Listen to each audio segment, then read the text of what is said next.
Las preguntas. Episodio 2. Islamabad en suspenso. Bienvenidos a las preguntas.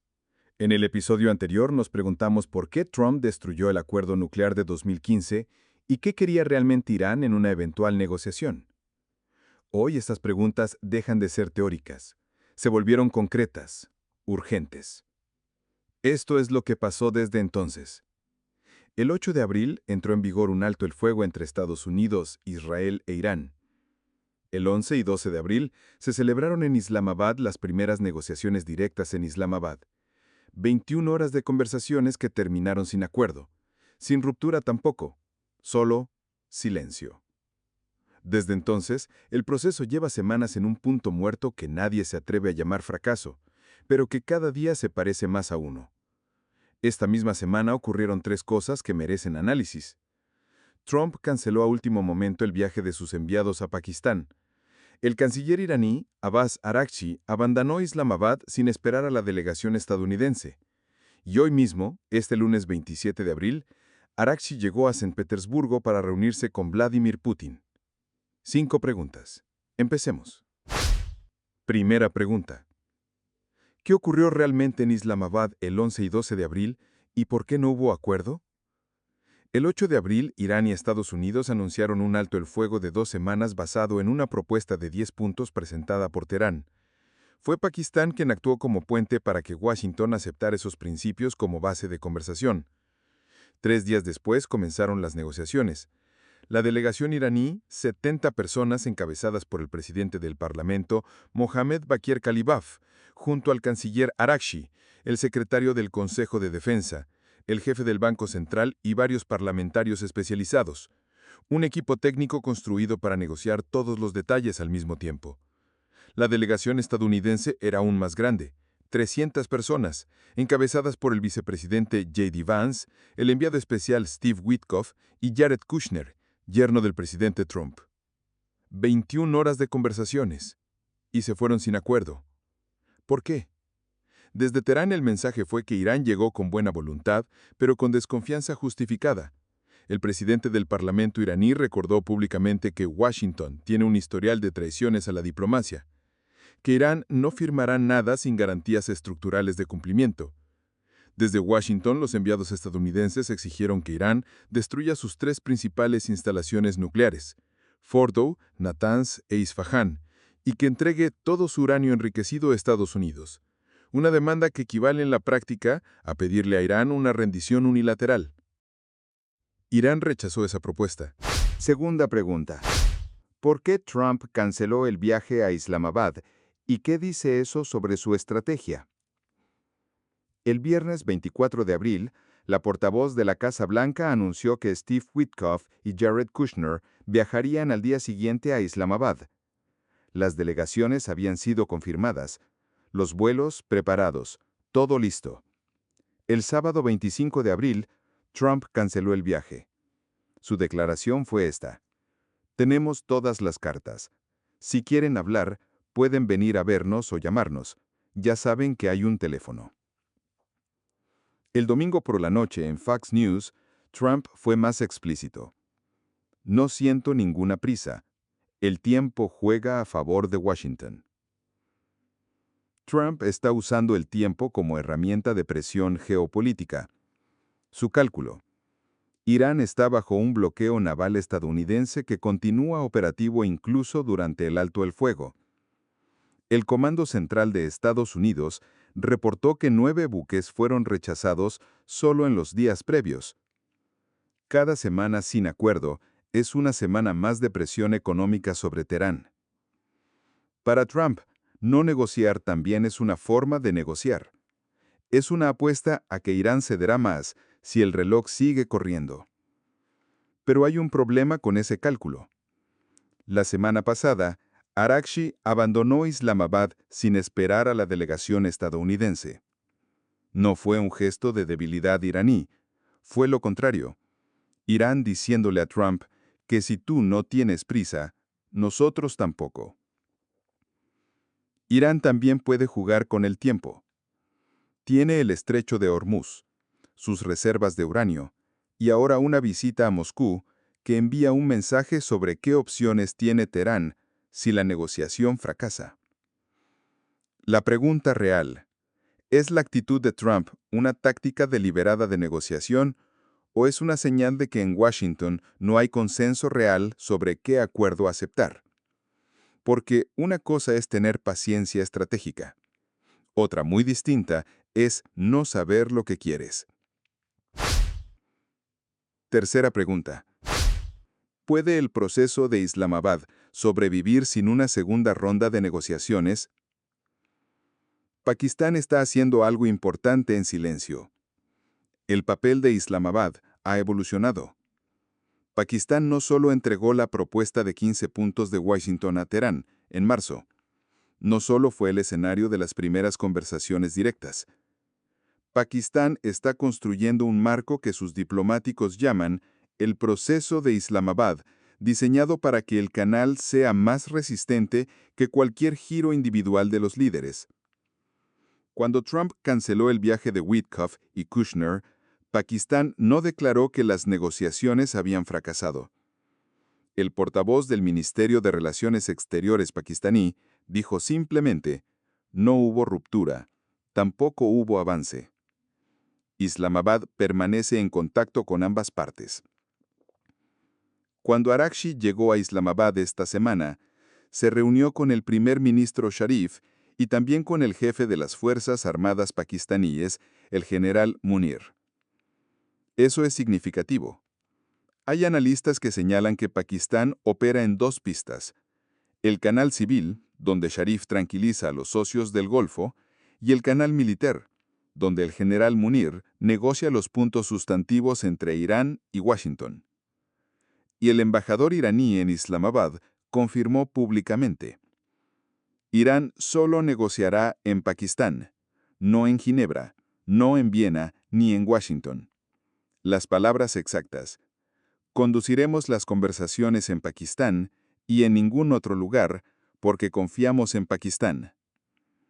Ese voto de confianza es un activo diplomático enorme para Islamabad, y también es una restricción. Si el proceso de Islamabad se rompe, no hay un sustituto para reemplazarlo. La pregunta: ¿puede una mediación mantenerse viva cuando ninguna de las dos partes quiere ceder, pero ambas tienen interés en que el canal permanezca abierto? La respuesta provisional es sí, pero con un límite. Ese límite es el alto al fuego. Cuando se deteriore, el proceso de Islamabad quedará bajo una presión que su arquitectura actual quizás no pueda soportar. Cuarta pregunta: ¿qué busca Araghchi en Moscú y qué le puede dar Putin que Trump no puede darle? Esta es la pregunta del día. Hoy, lunes 27 de abril, el canciller iraní Abbas Araghchi llegó a San Petersburgo. Su agenda incluye reuniones con altos funcionarios del Ministerio de Relaciones Exteriores ruso y una reunión directa con el presidente Vladimir Putin, confirmada por el portavoz del Kremlin, Dmitry Peskov. ¿Por qué ahora? ¿Por qué después de Islamabad y Omán? Veamos la secuencia. Araghchi visitó primero Islamabad para las negociaciones con Washington. Luego fue a Omán, donde discutió el estrecho de Hormuz con el sultán Haitham bin Tariq. El canciller declaró que hay un alto grado de consenso entre Irán y Omán sobre el estrecho y que ambos acordaron consultas continuas a nivel de expertos. Irán está construyendo un frente de legitimidad marítima junto a Omán, el otro estado ribereño del estrecho, antes de negociar con Washington. Y ahora Moscú. La visita a Putin no es simúlica. Tiene al menos 3 objetivos concretos. El primero es coordinación estratégica. Rusia ha sido explícita en su posición. Condena las agresiones de Estados Unidos e Israel contra Irán, sostiene que fue Washington quien rompió los acuerdos previos en 2017 y advierte que una violencia prolongada tendría consecuencias devastadoras para el mundo entero. Araghchi viene a asegurarse de que esa posición rusa se mantenga firme en los foros internacionales mientras las negociaciones con EUU continúan en suspenso. El segundo objetivo es más concreto. Irán necesita saber hasta dónde puede contar con Rusia si el bloqueo naval estadounidense se intensifica. No en términos militares directos, sino en términos de comercio, energía y acceso a mercados que le permitan aguantar la presión económica mientras negocia. El tercer objetivo es el más delicado: la señalización. Araghchi visitando a Putin manda un mensaje directo a Washington.